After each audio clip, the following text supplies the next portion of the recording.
Assalamualaikum warahmatullahi wabarakatuh. Selamat datang. Kali ini Kang Selamat akan membawakan kisah yang berjudul Tabir Ilusi. Cerita ini ditulis oleh Kameleon. Sebelum kita masuk ke ceritanya, buat kalian yang belum subscribe channel ini, tekan tombol subscribe-nya terlebih dahulu dan tekan tombol notifikasinya agar kalian tidak ketinggalan cerita lainnya dari Kang Selamat. Gak usah berlama-lama lagi, langsung saja kita masuk ke ceritanya. Tabir Ilusi. Erangan Elena silih berganti terdengar dengan suara Mbak Wiro yang membantunya melahirkan. Sampai akhirnya sebuah tangisan bayi yang baru lahir terdengar jelas oleh indera pendengaran Satya dari dalam ruangan yang tengah digunakan untuk kamar persalinan istrinya. Tangisan bayi yang menggema dalam ruangan itu menyingkirkan kecemasan Satya, kala itu pula yang digantikan dengan kebahagiaan. Atas permintaan Mbak Wiro, Satya masuk menghampiri Elena yang tengah menggendong sang buah hati dari pasangan suami istri itu, seraya mengguratkan senyum bahagia yang hadir di antara keduanya. Begitu lembut Satya mengambil alih sang buah hati dari Elena dan mulai berkata, "Rano, kamu begitu tampan seperti ayahmu ini, nak." Mendengar nama itu, Elena semakin melebarkan senyumnya. Berbeda dengan kedua buah hati yang lain, Rano akan menjadi begitu istimewa di mata Satya juga Elena. Bukan tanpa alasan, karena semua waris berupa harta termasuk bangunan tempat tinggalnya saat ini akan sepenuhnya menjadi milik Rano sang putra. Pada kelahiran anak pertama, harapan mereka untuk memiliki seorang putra harus kandas dengan takdir yang memberikan seorang putri. Akan tetapi keduanya tidak menyalahkan takdir hanya karena itu, sebab mereka telah menjadi orang tua sejak Andri hadir bersama mereka. 2 tahun berikutnya, Elena kembali dikaruniai seorang anak berjenis kelamin laki-laki seperti harapan mereka. Namun bayi itu lahir tanpa suara, tangisan sampai ia tumbuh dewasa dengan kekurangan dalam dirinya. Hingga kelahiran Ranu yang menjadi titik di mana harapan keduanya dikabulkan. Keheningan menyela menguasai ruang utama villa. Ketegangan masuk menjalari jiwa Ranu yang kebingungan atas ucapan Arya beberapa saat lalu. Benaknya bergelut dengan beribu terkaan yang akhirnya ia lepaskan dalam sebuah pertanyaan. Apa maksud Pak Aryo dengan mengatakan hal itu? Senyum lebar Aryo perlahan sirna berganti dengan raut wajah dingin begitu ia mendapatkan pertanyaan dari Rano. 1 tahun setelah kelahiranmu, kebahagiaan yang tercipta dalam keluarga itu seketika hilang karena peristiwa yang terjadi malam itu. Ia menatap wujud mengerikan sosok di hadapannya yang ia yakini jika itu adalah Elena sang majikan. Sekelebat bayangan bagaimana ia bisa berlari menembus hutan rimbun bersama seorang bayi yang terus menangis dalam gendongannya terlintas dalam benak Aryo. Masa di mana ia harus berlari tanpa tujuan, pasti meninggalkan bangunan yang tengah terkepung oleh si jago merah. Dengan asapnya yang mengepul hebat tergambar jelas. Rintikan hujan yang turun dan perlahan semakin deras menyamarkan air mata yang membasahi wajah pria itu. Ya Elena, dia Rano, dia putramu. Ungkap Aryo bergantian menatap sosok itu, kemudian Rano di sebelahnya.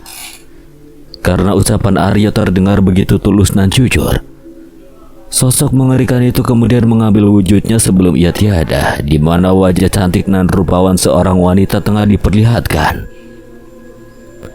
Rambut panjang yang kacau kini telah digantikan dengan rambut hitam halus yang tergerai bergelombang.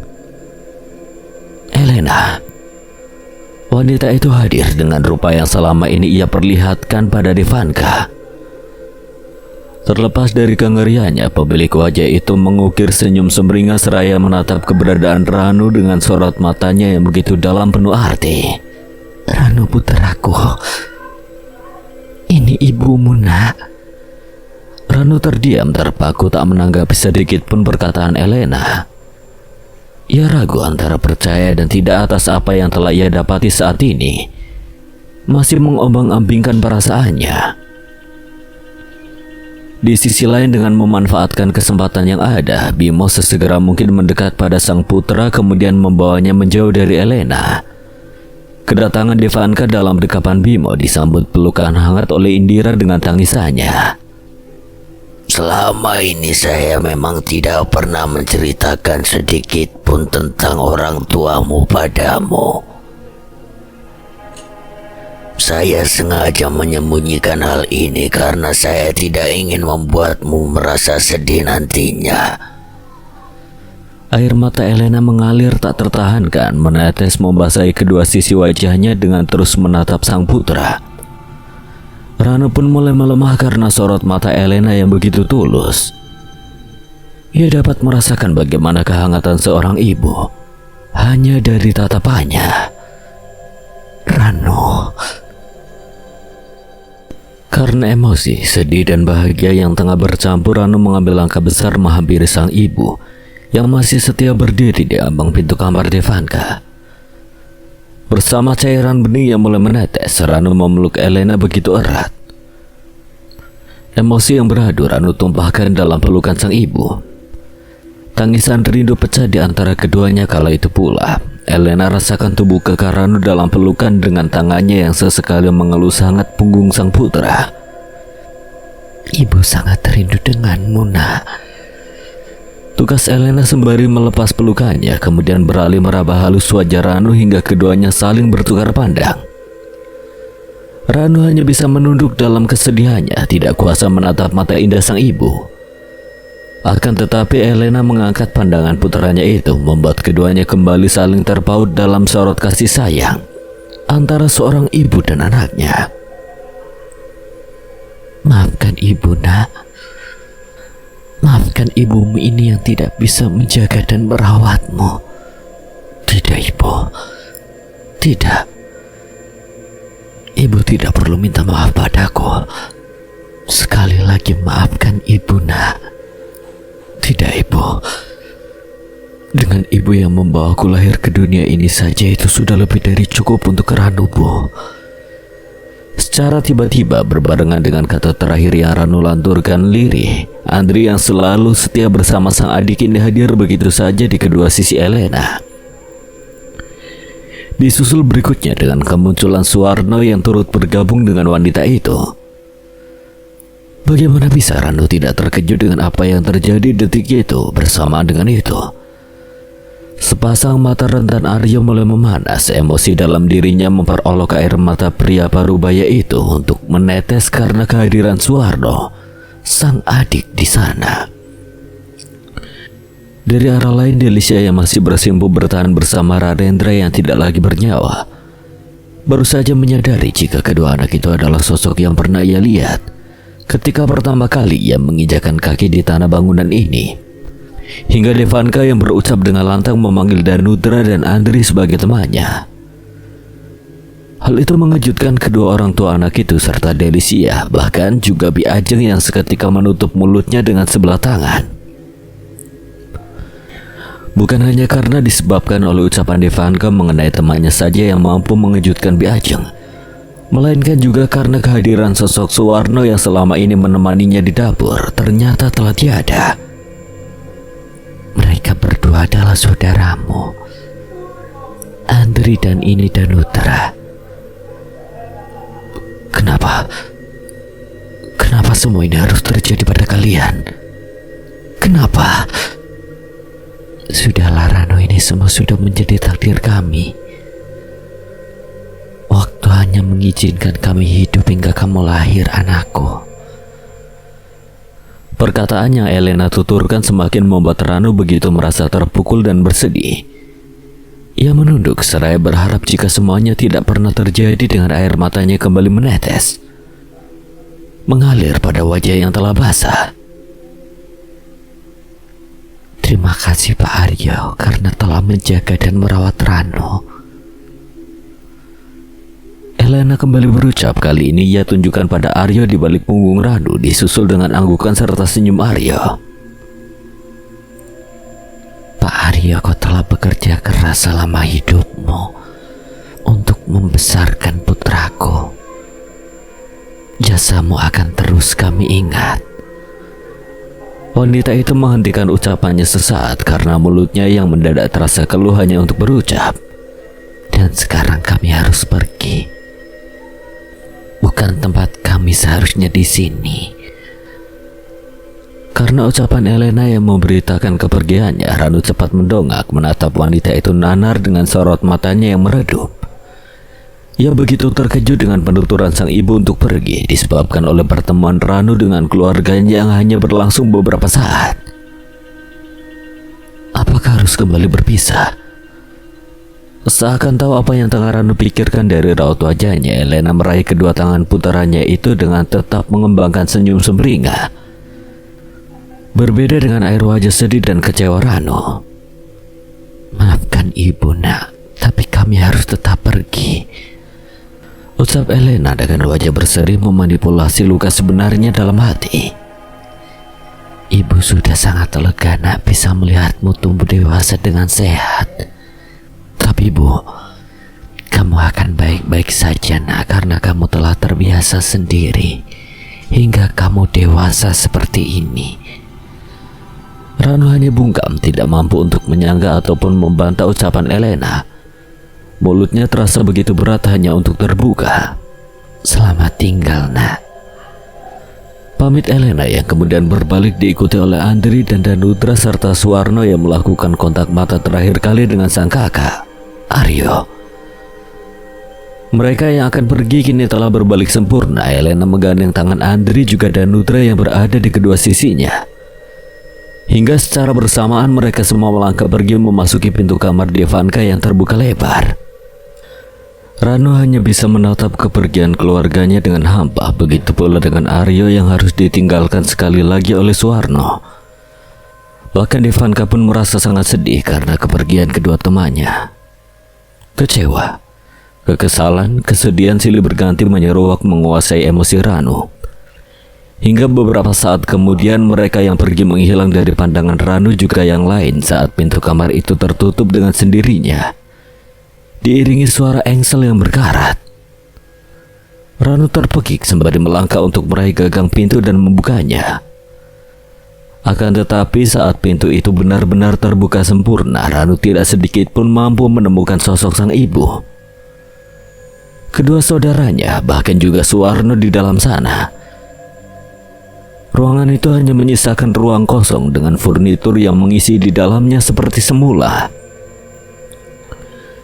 Tubuhnya yang melemas tak berdaya membuat Ranu bersimpu dengan menjatuhkan lutut kakinya terlebih dahulu membentur lantai. Ia tertunduk lesu dengan air mata yang terus saja mengalir tanpa henti. Kenapa aku diizinkan untuk bertemu jika harus kembali berpisah? Keheningan mengambil alih kuasa seisi ruangan sekali lagi. Tak ada suara lain yang terdengar kecuali isak tangis redam Ranu. Ruang utama villa kali ini menjadi ruang penuh lara dan duka. Mulai dari kematian Rarendra, sosok humoris yang selalu menemani Delicia dikala ia senang ataupun sedih dengan gadis itu yang masih belum bisa tuk percaya atas kematian sampai detik ini. Hingga pertemuan singkat antara Ranu serta Aryo dengan keluarganya yang berakhir dengan pergi kembali berpisah. Malam datangnya luka Elena. Langit telah berganti warna, matahari telah berganti bulan dan kerlip bintang pun turut serta dengan menghiasi semesta dalam kegelapan. Kelahiran sang putra kini telah mengiringi Elena serta Satya dengan kebahagiaan. Ranu hadir memperlengkap kehidupan sepasang suami istri itu. Tak hanya mereka berdua, Andri juga Danudra pun turut merasakannya. Teman bermain mereka bertambah. Meskipun mereka tahu jika Ranu masih belum bisa ikut berlarian ke sana ke sini bersama. Terkadang sesekali Andri berceloteh di hadapan Ranu yang hanya ditanggapi dengan tersenyum, memperlihatkan bagian dalam mulut tanpa giginya. Elena, wanita itu keluar dari bilik kamar menuju ruang utama dengan menggendong sang bayi yang baru menginjak usia 1 tahun. Seraya terus melangkah, Elena melantunkan senandung kecil yang keluar dari bibirnya. Wanita itu tampak menepuk-nepuk tubuh sang buah hati, perlahan mengikuti melodi kecil yang tengah ia mainkan, membuatnya agar terasa nyaman dalam dekapan Elena. Hingga senandung yang Elena suarakan harus berhenti oleh suara ketukan dari luar pintu rumahnya, disusul dengan pertanyaan perihal siapa yang menjadi tamunya itu. Segera ia berniat untuk membuka pintu ketika ketukan yang sama terdengar untuk kedua kalinya. Iya, sebentar, ucap Elena sembari membuka pintu lebar dengan pertanyaan yang langsung ia terima. Kemana Satya? Mas Satya, dia ada di dalam kamar mandi, Pak. Mari silakan masuk. Didahului oleh seorang pria yang memiliki berat tubuh berlebihan dengan usianya yang berkisar 50 tahunan itu. Ia masuk cepat diekori sang istri yang usianya lebih muda darinya. Sebentar, saya akan panggilkan Mas Satya dulu. Namun belum sempat Elena pergi begitu jauh, seorang wanita di balik punggungnya menghentikan langkah kakinya, meminta untuk sesaat menggendong Ranu ketika Elena hendak pergi menghampiri sang suami. Oleh karena itu Elena pun menyerahkan Ranu dalam gendongan wanita itu, kemudian berlalu untuk menuntaskan niatnya semula. Mas, di depan ada bapak sama ibu, ujar Elena dari luar pintu kamar mandi yang ia tunjukkan pada Satya di dalam sana. Satya yang tengah membersihkan tubuh dibawa tersentak dengan penuturan Elena yang mengungkapkan jika kedua orang tuanya sedang ada di rumah ini. Ia pun bergegas untuk menyelesaikan aktivitasnya, sedangkan Elena melanjutkan langkah menuju dapur. Beberapa saat kemudian Satya keluar mengenakan pakaian santai dengan rambutnya yang masih basah. Kedatangan Satya ke ruang utama disambut dengan tatapan tajam dari kedua orang tuanya. Bukan tanpa alasan itu semua Satya dapatkan, melainkan karena ulahnya sendiri yang tidak memberi kabar ke kedua orang tuanya jika Elena sedang hamil, bahkan juga tentang kelahiran Ranu yang telah menginjak 1 tahun itu. Keterkejutan pria itu semakin menambah ketika mendapati jika Ranu sang buah hati tengah berada dalam gendongan Lestari sang ibu. Kenapa kamu menutupi semua ini dari kami?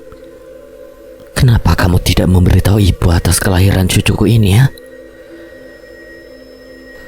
Satya tidak mampu menjawab rentetan pertanyaan yang menjurus kepadanya itu. Mulutnya seketika bungkam, tidak ada sanggahan ataupun alasan untuk menjawab pertanyaan tersebut. Bahkan ia terdiam beberapa saat hingga Subaru yang kembali berucap dengan meninggikan suaranya. Jawab ayah Satya. Satya tersentak seketika dengan tubuhnya yang mulai gemetar. Teriakan Subaru yang begitu lantang mampu terdengar jelas oleh Elena yang berada di dapur, membuat 1 sendok gula lepas dari tangannya. Dengan ketidaktahuan Elena mengenai apa yang tengah terjadi, ia hanya bisa menaruh rasa penasaran dalam kebingungannya. Akan tetapi itu hanya dapat mempengaruhi Elena untuk beberapa saat saja. Ia pun kemudian kembali meneruskan aktivitasnya untuk membuat secangkir teh. Amarah itu nampak jelas dari raut wajah Subaru yang merah redam saat menatap kesalahan sang putra. Namun Lestari, wanita di sebelahnya, tidak sedikit pun memperdulikan teriakan sang suami. Ia hanya fokus dengan mengayun pelan tubuh bayi itu untuk membuatnya merasa lebih nyaman.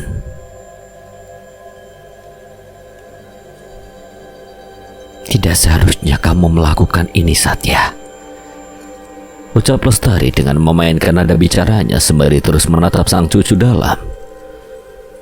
Tanpa menjawab satupun perkataan dari kedua orang tuanya itu, Satya mengambil langkah besar menghampiri Lestari dengan tangannya yang berniat untuk meraih Ranu dalam gendongan sang ibu. Sini, berikan anak itu padaku, ujar Satya tanpa rasa takut. Namun dengan sigap Lestari mengundurkan dirinya sembari tersenyum bengis tak memberi kesempatan Satya untuk meraih Ranu, dan pada akhirnya Satya tidak mempunyai daya untuk memiliki sang putra kembali. Ia terdiam dengan tangan kosong tanpa hasil, seraya terus berpikir mencari kesempatan selanjutnya untuk mengambil Ranu dari belenggu Lestari. Dia cucuku, jangan coba-coba untuk mengambilnya dariku. Mendengar perkataan Lestari yang tidak masuk akal, Elena seketika mencetuskan pertanyaan dalam benaknya yang tidak mampu ia utarakan. Sembari masuk membawa nampan berisi sepasang cangkir teh hangat dari dapur. Elena datang dengan kebingungan saat seluruh pasang mata yang menatap kehadirannya dingin. Hingga kemudian ia meletakkan apa yang ia bawa di atas meja, tak jauh dengan buku bersampul coklat dengan debu tipis yang Subaru bawa sedari tadi, tepat di hadapan kedua mertuanya serta sang suami yang tengah berdiri tegang.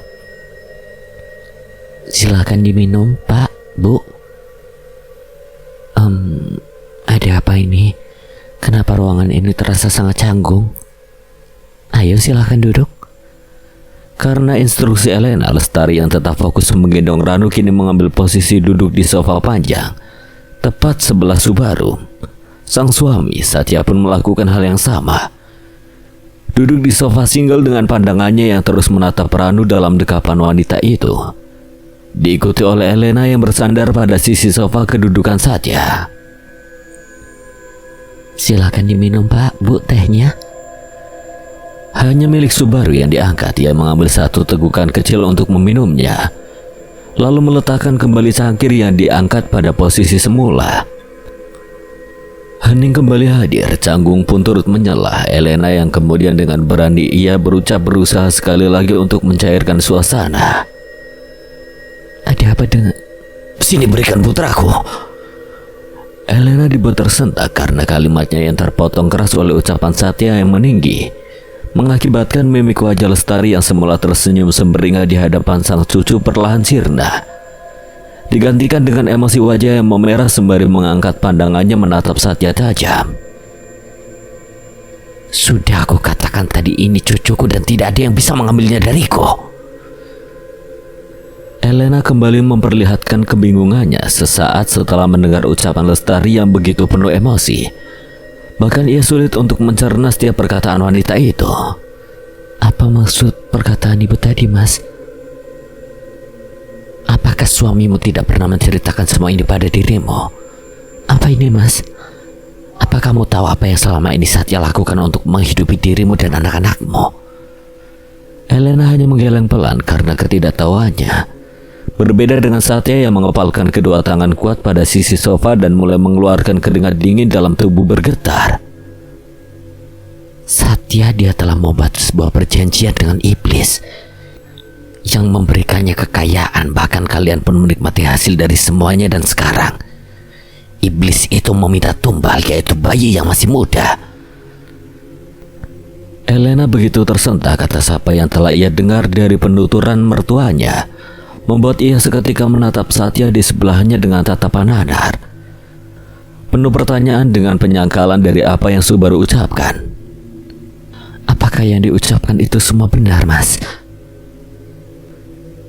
Tanya Elena yang tidak langsung ditanggapi oleh Satya, membuatnya harus berucap sekali lagi menyadarkan Satya dari lamunannya. Mas, jawab. Apa semua ini benar? Apa semua yang dikatakan tentangmu itu benar, Mas? Semua ini tidak benar kan, Mas? Ia menaruh harapan akan ketidakbenaran dari yang ditanyakan. Maafkan aku. Pada akhirnya Satya berucap cepat dengan kata maaf yang meyakinkan Elena jika fakta itu memang benar. Sudah susah payah Satya menyembunyikan kedua kelahiran buah hatinya yang sebelumnya. Bahkan ia sampai rela membeli bangunan yang berada di tengah hutan untuk membawa Andri dan Danutra juga sang istri dari petaka yang akan terjadi. Tapi aku sudah berusaha untuk terlepas dari perjanjian ini saat Ranu ada dalam kandunganmu.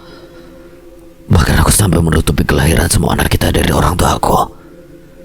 Apakah maksudmu Ranu putraku akan menjadi tumbalnya? Tidak akan. Ranu tidak akan pernah menjadi tumbalnya karena dia anak kita. Perjanjian tetaplah perjanjian dan kamu harus memberikan tumbal untuk semua yang telah kamu miliki saat ini.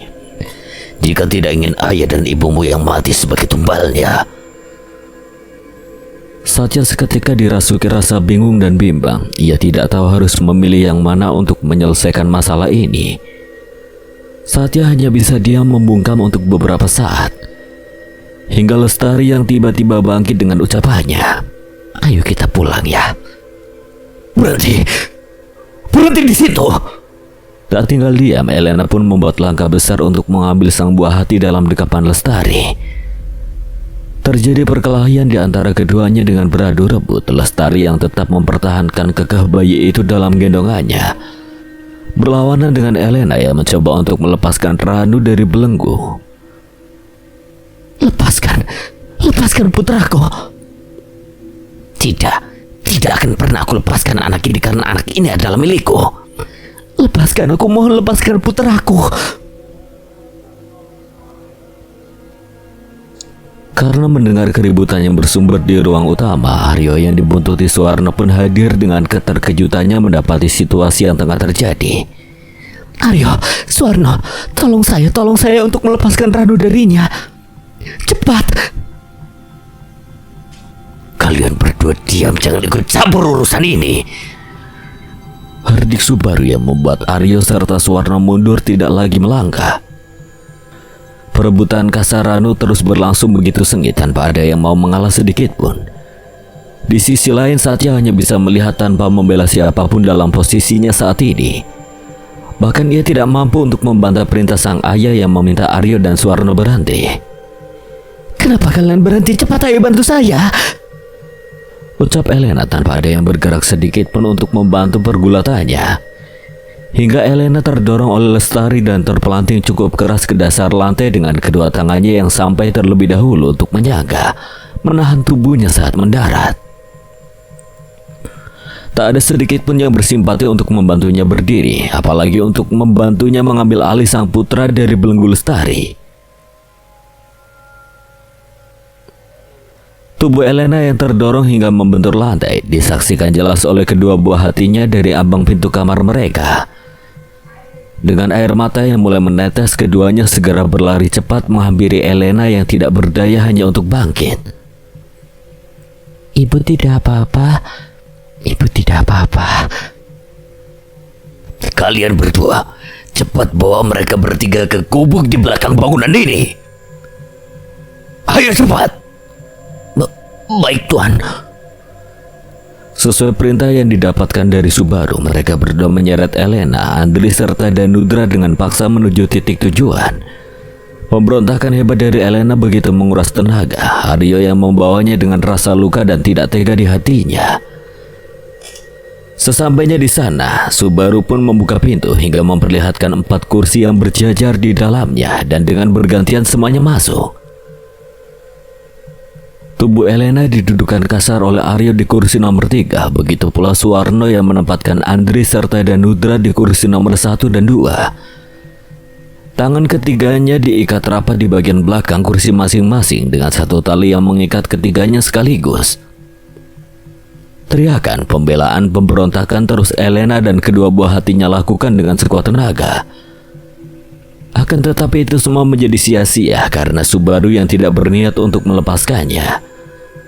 Bahkan luka Elena semakin mendalam saat mendapati sang suami yang tetap diam di ambang pintu. Tak sedikit pun berusaha untuk melepaskannya. Lepaskan kami, tolong lepaskan kami. Jeritan dan pemberontakan permintaan tolong masih terus Elena suarakan dengan air mata yang mulai menetes, serta peluh yang membasahi sekujur tubuhnya. Tidak hanya Elena, Andri dan Danudra pun melakukan hal yang sama dengan hasil yang sama pula, tanpa rasa kasihan sedikit pun dari yang menyaksikannya. Namun berbeda dengan Suwarno dan Aryo yang telah mengikat kuat sang majikan dengan air matanya yang menggenang siap untuk lepas. Tapi mereka hanya dituntut untuk diam tanpa bisa melakukan apapun. Dengan sudut matanya, Subaru memberi sebuah perintah meminta yang lain selain yang teriakan agar keluar dari dalam gubuk. Tatapan itu ditanggapi cepat oleh Lestari yang mendahului, disusul Subaru sendiri berikutnya. Hingga di urutan terakhir ada Aryo serta Suwarno yang keluar dengan perasaan tak karuan, meninggalkan jeritan Elena yang bersautan dengan Andri di dalam ruangan penyiksaan itu. Jika kamu tidak ingin menjadikan anak ini tumbal, maka kamu dan kedua anak tidak bergunamu itu yang akan menjadi gantinya. Tidak, Mas, tolong lepaskan aku dan anak-anak. Tak sedikit pun Satya bergerak untuk menolong Elena dan kedua anaknya. Tubuhnya terpaku dengan tatapan kosong. Teriakan itu seakan diabaikan oleh Satya. Detik berikutnya Subaru membuka sebuah penutup dari wadah berisikan cairan minyak yang kemudian ia siramkan di sekeliling dinding gubuk secara merata sampai bagian dalam. Bahkan percikan yang tercipta mampu membasahi bagian dari gaun Elena dan Andri. Ketakutan hebat semakin membuat Elena berteriak meminta tolong agar semuanya dihentikan. Akan tetapi tidak ada siapapun yang mendengar teriakan pilunya itu. Tidak, jangan lakukan ini pada kami. Subaru merogoh saku celananya dan kembali dengan korek api bertubuh perak dengan ukiran di tangannya. Ia membuka penutup dari penyulut api itu lalu menyalakannya. Ketakutan Elena semakin memuncak saat membayangkan apa yang akan terjadi selanjutnya. Ia memberontak sekali lagi dengan seluruh tenaganya. Subaru hanya tersenyum bengis saat melihat tingkah Elena dan tanpa rasa ragu sedikit pun ia melemparkan korek api yang menyala itu ke dalam gubuk tepat mengenai cairan minyak yang menggenang. Seketika itu pula sebuah kobaran berwarna merah besar tercipta dengan cepat menjalar mengikuti aliran minyak, merangkap Elena, Andri, serta Danudra di dalam sana. Teriakan histeris Elena dan Andri yang begitu pilu dan ketakutan berbanding terbalik dengan senyum sumringah yang berada di luar gubuk. Memperhatikan saat-saat terakhir hingga gubuk itu mulai terbakar sempurna. Arya tak kuasa untuk mendengar jeritan itu. Ia tidak dapat membayangkan bagaimana panasnya kobaran api di dalam sana yang perlahan mulai menjalar menguasai segala sudut tempat di hadapannya. Dan pada titik ini Suwarno pun melepaskan air matanya untuk menetes bebas. Satya hanya bisa memperhatikan dengan diam apa yang tengah terjadi pada istri dan kedua buah hatinya itu. Ia tidak mampu untuk bertindak di bawah kuasa Subaru, sang ayah. Hingga sepersekian detik berikutnya ia melakukan aksi yang sangat tidak terduga oleh siapapun. Satya berlari memasuki pintu gubuk yang terbuka dengan menembusi jago merah yang tengah berkuasa. Tanpa memikirkan rasa panas terbakar yang akan ia dapatkan setelahnya. Kala itu pula teriakan menggila Lestari muncul mendapati sang putra yang hilang dalam kobaran api itu. Bahkan Subaru dibuat bingung harus melakukan apa di situasi seperti ini. Di satu sisi ia melihat sang putra yang masuk ke dalam lingkaran api buatannya, tapi di sisi lain ia juga takut untuk menyelamatkannya. Melihat Lestari yang histeris dengan kepergian sang putra, Suwarno pun mengambil gerakan cepat menciptakan pukulan keras yang menyasar bagian tengkuk wanita itu. Membuat Lestari pusing dan lemas seketika. Hingga memberi ruang bagi Arya untuk merebut Ranu dari gendongannya sebelum Subaru sadar dengan apa yang tengah terjadi dan sekarang bayi itu telah aman dalam dekapan Aryo. Namun pergerakan tak terduga sang adik tiba-tiba lakukan. Suwarno dengan berani merangkul Lestari dan Subaru mendorong masuk ke dalam kobaran api yang tengah membabi buta seisi gubuk itu bersamanya juga. Jerit Lestari beradu dengan teriakan yang lain. Suwarno, tidak! Jerit Aryo karena keterkejutannya berbarengan dengan Suwarno yang menghilang dari pandangan. Sepasang matanya mulai memanas dan memerah dengan air mata yang bersiap untuk lepas kapanpun juga. Begitu sulit Arya untuk mengartikan apa yang sedang terjadi di hadapannya saat ini. Bahkan ia dibuat kikuk oleh situasi. Pergilah, bawa Ranu pergi sejauh mungkin. Jangan pikirkan aku, Suwarno. Ucap Arya dengan cairan bening yang deras menetes ditujukan pada sang adik di dalam sana. Akan tetapi kali ini tidak ada jawaban setelahnya selain teriakan yang bersautan di dalam sana. Seakan ditikam berulang-ulang kali dengan teriakan kesakitan yang bersautan, Arya rasakan pedih begitu perih dalam lubuk hatinya. Duka harus menjadi akhir dari semua yang terjadi. Kepergian Suwarno begitu memukulnya. Akan tetapi seketika Aryo dibuat tersentak saat api yang menjalar keluar dari gubuk mengikuti cairan yang berada di dekatnya. Menarik atensinya untuk berlari meninggalkan jeritan pilu yang terus saja terdengar memekakan telinganya. Ia tak tahan dengan semua suara yang ia dengar, terutama teriakan kesakitan sang adik. Arya terus berlari menjauh sembari tetap membawa Ranu dalam gendongannya, memasuki hutan rimbun dengan latar belakang api yang semakin membumbung tinggi, ditemani asapnya yang mengepul dari sumbernya. Sesekali pria itu berbalik menatap bangunan yang perlahan mulai dihabiskan oleh si jago merah. Dan meskipun jaraknya yang telah begitu jauh dengan pusat api, teriakan histeris dari yang terbakar di dalam tempat itu masih begitu jelas terdengar oleh Arya saat ini. Air matanya tumbah, tangisnya kini tidak dapat dihentikan karena luka yang menusuknya begitu perih dan dalam. Setiap langkah Arya berlari saat itu pula benaknya tengah diingatkan oleh masa-masa bahagia penuh tawa bersama Suwarno dan sang majikan sebelum semua ini terjadi. Namun seketika air mata Arya dapat tersamarkan oleh rintik hujan yang mulai turun dengan derasnya, mengiringi langkah Arya yang terus berlari dan berlari tanpa titik tujuan.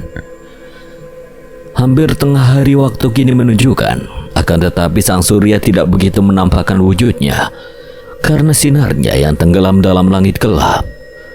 Berselimut gumpalan awan hitam, koloni burung tak sedikit pun menunjukkan keberadaannya melintas di tengah semesta.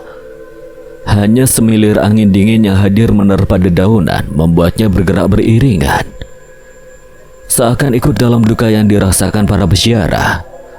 Seluruh elemen alam turut diam saat proses pemakaman tengah berlangsung. Tubuh Rarendra yang telah kaku perlahan mulai dimasukkan ke dalam tempat bersemayamnya oleh para relawan. Pemakaman Rarendra dihadiri seluruh sanak keluarganya, tidak ketinggalan kedua orang tua Delicia juga Arya bersama Ranu dengan pakaian hitam selaras.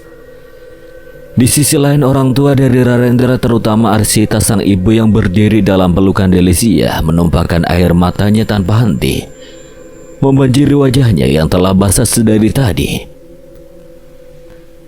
Berbeda dengan Mario, sang ayah yang berusaha kuat untuk melepaskan kepergian putra satu-satunya, Delicia begitu terpukul dengan perasaan bersalah yang tengah merasuki jiwanya saat mendengar tangis pilu para sanak keluarga Rarendra dan orang-orang yang menyayanginya.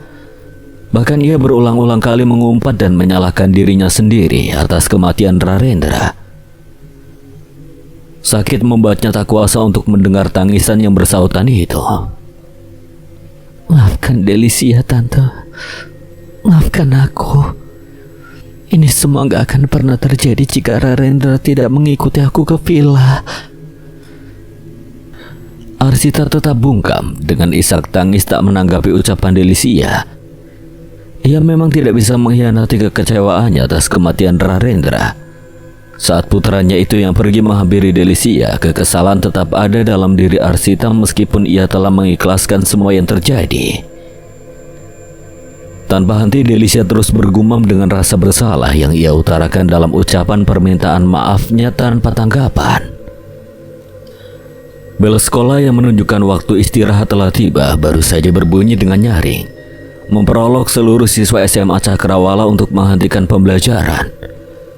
Bahkan meminta sang guru pengajar agar mempercepat penjelasannya. Hal yang sama juga dilakukan oleh seisi kelas Delicia tanpa memperdulikan celotehan guru di depan kelas. Mereka semua memasukkan buku dan alat tulis dengan segera ke dalam tas ataupun hanya menyimpannya di laci meja. Sorak-sorai kemenangan karena jam pembelajaran yang telah berakhir dan digantikan dengan waktu istirahat membuat seisi kelas menjadi riuh. Hal itu sengaja mereka lakukan untuk menghentikan penjelasan sang guru sejarah. Dan benar saja beberapa saat kemudian sang pembimbing menutup pembelajaran dengan salam dan kemudian pergi keluar kelas dengan kesal. Ya, akhirnya bisa makan bakso sama ayang. Lo apa gak kasihan sama gue yang jomblo ini ya? Kebisingan yang terjadi di dalam kelas tidak sedikit pun membuat Delicia terusik karenanya. Ia hanya fokus dengan apa yang ia lakukan, memasukkan segala jenis alat tulisnya ke dalam tas. Hingga sebuah suara ketukan pada kaca di sampingnya membuat Delicia terkejut. Ia pun sontak berbalik mengarahkan pandangannya pada sumber ketukan. Hai. Dari luar kelasnya, Delicia mendapati seorang lelaki mengenakan seragam yang sama tengah melambaikan tangan padanya di kaca sembari tersenyum. membuat Delicia mengerutkan kening melihatnya. Ren, itu lo? Delicia melontarkan pertanyaan dengan bola matanya yang terbelalak ketika mendapati wajah tampan Rarendra yang berada di luar kelas hanya berbataskan kaca. Ini beneran lu kan, Ren? Delicia mempertegas pertanyaannya sekali lagi yang hanya ditanggapi dengan senyum lebar Rarendra. Hatinya bergejolak, berdetak kencang tak tertata. Betapa senangnya Delicia dapat melihat Rarendra saat itu. Laki-laki yang selalu bersamanya sebagai teman bercerita dan berkeluh kesah. Kebahagiaan Delicia tidak dapat ia bendung. Bahkan hal itu membuat ia meloncat dari tempat duduk. Wajahnya berseri dengan senyumannya ia buat begitu lebar. Delicia tidak tahu harus mengutarakan kesenangannya ini dengan bagaimana dan kalimat apa. Mulutnya terlalu penuh dengan kata rindu. Oke, sekarang waktunya gue buat jawab pertanyaan Rarendra waktu itu. Tunggu gue di situ. Delicia salah tingkah, ia berlari dengan segera menuju pintu kelas yang membuat tubuh rampingnya bertabrakan dengan meja. Ia terus mengguratkan senyum sumringah tanpa luntur sedikit pun dari wajah bahagianya. Hingga Delicia yang berhenti setelah ambang pintu dengan menatap titik keberadaan Rarendra sembari memanggil namanya. Ren. Namun senyum Delicia seketika sirna dan luntur perlahan ketika ia tidak mendapati keberadaan Rarendra di tempatnya semula. Ia terkejut dengan fakta itu jika lelaki yang ia cari tidak ada di sana. Rarendra, lo di mana? Ucapan Delicia diikuti dengan mengedarkan pandangan ke segala arah pada padatnya lorong kelas yang dipenuhi oleh seluruh siswa yang melintas. Gue udah suruh lo buat tunggu bentar, tapi kenapa lo pergi, Ren? Cairan bening menetes dari sudut mata Delicia berbarengan dengan teriakan frustrasinya yang menguasai lorong, membuat seluruh siswa yang melintas tersentak dan sontak menatap pada Delicia yang menggila. Di mana lu, Ren? Tangis Delicia pecah saat tubuhnya bersimpu pada dasar lantai. Ia tak kuasa untuk menopang tubuh lemahnya. Ia terus-menerus berteriak menyuarakan nama Rarendra tanpa memperdulikan di mana dan siapa yang tengah berada di sekitarnya saat itu. Hingga seorang guru pengajar yang berlari dari kejauhan beriringan dengan suara khas sepatu berhak datang memeluk tubuh lunglai Delicia dari belakang. Tapi Delicia terus memberontak membuat sang guru cukup kewalahan untuk menenangkannya. Delicia, sudah nanti kan? Tenangkan dirimu. Rarendra, maafin gue, Ren. Maafin gue. Daya gerak Delicia mulai melemah seiring dengan bisikan penuh upaya ketenangan yang dilakukan oleh Bu Anggi. Hingga ia pun menumpahkan air mata kesedihan dengan menenggelamkan wajahnya dalam pelukan Bu Anggi. Delicia membuka matanya lebar bersamaan dengan kesadaran yang kembali ia dapatkan. Mimpi itu membuat ia terbangun dari tidur lelapnya di tengah malam dalam bilik kamar. Kening Delicia mengerenyit sampai membuatnya harus memijat pelipis karena rasa pusing di kepalanya sembari melihat jam pada layar ponsel di atas bantalnya. Di sepanjang hidup Delicia, ia akan terus merasa bersalah penuh kekecewaan dalam dirinya atas semua yang telah terjadi pada Rarendra. Bahkan ia tidak mampu untuk memaafkan dirinya sendiri. Delicia kembali dalam kesendiriannya, kembali masuk dalam sisi tergelap tanpa seorang pun yang akan bisa membawa keceriaan kembali kepadanya. Sekian. Dan terima kasih buat Kameleon yang telah mengizinkan saya membawakan ceritanya. Apabila ada kesalahan atau kekurangan, Kang Selamat memohon maaf sebesar-besarnya. Dan akhir kata, Kang Selamat pamit undur diri. Wassalamualaikum warahmatullahi wabarakatuh.